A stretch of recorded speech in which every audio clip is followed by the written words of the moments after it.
Congratulations on your purchase of the Tissot T-Touch Connect Sport, a smartwatch with infinite possibilities.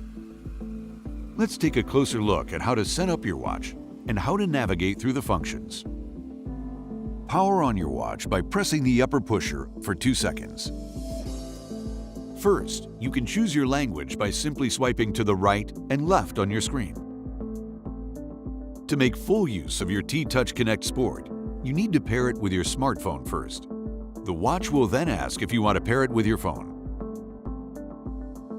To pair, make sure Bluetooth is activated on your smartphone. The displayed pairing code should be the same before you approve.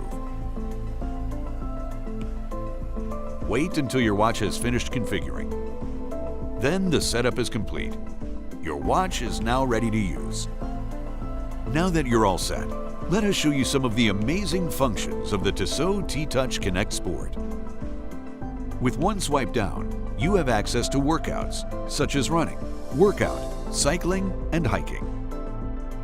By swiping up, you see your live stats of your steps made and calories burned, as well as the duration and distance of your activity. Set your daily goal and get started. For more information about the Tissot T-Touch Connect Sport, visit our website